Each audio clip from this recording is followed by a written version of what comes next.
السلام عليكم ورحمة الله وبركاته. ازيكم يا حلوين؟ عاملين ايه؟ يا رب تكونوا بخير. احب ارحب بكم في قناتي. فلو اول مرة بتشوفيني ودي لك لفة في القناة، اتمنى يا رب ان هي تعجبك، ولو عجبتك ما تبخليش عليا باللايك والكومنت الحلو منك والاشتراك في القناة. طبعا ما تنسيش تفعلي زر الجرس على الكل عشان يوصلك اشعارات باي جديد هنزله. النهارده ان شاء الله جايلكم كده بفيديو اقتصادي، فطار اقتصادي وغدا اقتصادي، حاجات كده ان شاء الله تعجبكم، سهله وبسيطه. هتعملي الفطار وهتعملي الغدا يعني حاجه كده في دقايق، مش هتقفي في المطبخ كتير. طبعا بقى عشان الاعياد والكلام ده، فاحنا مش حابين نقف في المطبخ كتير، عايزين وجبات اقتصاديه على قد ما نقدر. فيلا بينا كده بقى نسمي الله ونصلي على رسول الله ونشوف الفيديو بتاعنا. في البدايه انا الحمد لله قبل ما انام كده بحاول على قد ما اقدر ان انا اكون مخليه المطبخ بتاعي نظيف، ما فيش مثلا مواعين في الحوض، البوتاجاز بتاعي نظيف، الرخامات نظيفه، بحيث ان انا لما اقوم الصبح اعمل فطار او اجهز اي حاجه يكون المطبخ كده رايق وابدا ان انا اشتغل على رواقه. ففي اليوم ده كان عندي يا دوبك يعني صينيه وكم طبق كده في الحوض وكم معلقه وخلاص، ما كانش في حاجات كتيره. بصراحه كنت جيت استكلفت بالليل ان انا اغسلهم، فقلت مش مشكله الصبح ابقى اغسلهم في السريع كده. فبدات اول حاجه ان انا عملتها في المطبخ كده هو اني بدات بالمواعين دي، بدات ان انا غسلتها بحيث ان انا ما يتراكمش عليها مواعين كتير وتكون الدنيا رايقه حواليا كده. فبدات بقى ان انا غسلتهم سريعا كده وشطفتهم برضو. وطبعا ما ننساش بعد ما نخلص المواعين بتاعتنا ان احنا نغسل الحوض بتاعنا، كل ما يكون ايدك فيه باستمرار كل ما هيكون نضيف معاكي، بحيث ان مثلا في طرطشه في عليه اي حاجه يفضل نضيف، يعني اعتبريه كانه طبق كده او كانه حله اغسليه برده. فانا بدات ان انا خلصت المواعين بتاعتي كده وبدات ان انا غسلت الحوض بتاعي تمام ونضفته ونشفته وخليته تمام وزي الفل. ما شاء الله شايفين شكله عامل ازاي؟ يعني كل ما بتغسليه كل ما بيفضل معاكي يلمع كده ويكون نضيف. وبدات بقى ان انا هنا كنت جهزت الفطار، بس ما حبيتش ان انا اصوره مع حضراتكم لانه كان فطار سهل وسريع كده، فما حبيتش ان انا اطول في الفيديو زياده عن اللزوم. فحبيت بس ان انا اشاركه معاكم كده بحيث انكم تاخدوا فكره منه. بدات ان انا عملت طبق بطاطس صوابع كده، وبدات بقى ان انا كان عندي شهد كده بدات ان انا قطعته، حابه انك تقطعي خيار جرجير اي حاجه المتوفر عندك. وعملت جبنه بالطحينه كده وبالشطه، ما شاء الله كانت حلوه جدا. وبدات ان انا عملت طبق بيض بالقشطه.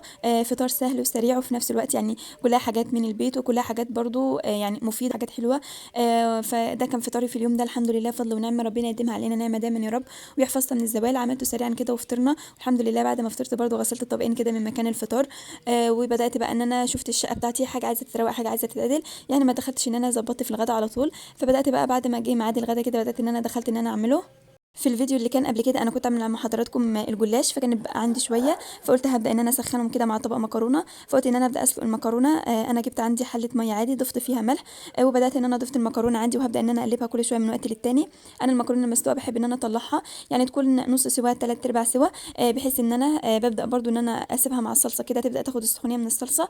وكان البراد اللي ورا ده كنت حطيت فيه 3 بيضات يعني على قدنا كده كل واحد بيضه، كنت حطيت في الصينيه دي الجلاش يبدا ان هو يسخن. فبدات بقى ان انا سلقت المكرونه عندي بقى وهبدا ان انا اخدها اصفيها، وطبعا اغسلها بالميه، وهبدا ان انا اجيب الحله عندي وابدا ان انا اضيف فيها زيت واحط فيها الصلصه. وطبعا هبدا ابهر الصلصه بتاعتي، اضيف عليها ملح وكمون وكزبره ورشه كده من السكر، انا ما بضيفش اي بهارات تاني على الصلصه غير كده. وبدات ان انا ضفت عليها شويه كده من الميه، يعني الطبق اللي انا كنت حاطه فيه الصلصه حطيت فيه شويه ميه كده، وبدات ان انا خدت بقيه الصلصه اللي في الطبق وبدات ان انا ضفتها عليها. هقلب كل الكلام ده مع بعضه، وبعدين هبدا ان انا انزل بالمكرونه بتاعتي. انا عايزه الصلصه تكون يعني فيها نسبه ميه كده عشان تبدا المكرونه بتاعتي تشربها. هبدا انزل بالمكرونه بتاعتي واخدها تشويحه. عايزه اقول لكم ان الحركه دي مع المكرونه بتخلي لك طعمها حلو جدا، تخلي المكرونه كده تبدا تشرب من الصلصه بتاعتك. يعني مثلا اعمليها قبل الغداء بتاعك كده بحوالي ربع ساعه ولا حاجه. يعني انت حتى لو عملتيها من بدري وبدات انك سخنتيها بعدها مش هجرح لها اي حاجه. فانا بدات ضفتها عندي كده وخدتها تشويحتين 3 وبدات غطيتها وسبتها بقى لحد ما يجي ميعاد الغداء، هبدا ان انا اسخنها تاني. ما شاء الله عايزه اقول لك لا بتعجب منك ولا اي حاجه، بالعكس ده مع السخونيه تبدا تكمل السوا بتاعها وفي نفس الوقت برضو تبدا تشرب من الصلصه براحتها. فبدات بقى خلاص جهزنا الغداء بتاعنا كده وعملت بقى طبقين سلطه. يعني السلطه دي اساسي جنب المكرونه عندنا كده، وشايفين بقى المكرونه بتاعتنا ما شاء الله شربت من الصلصه وكملت السوا بتاعها ما شاء الله حلوه جدا.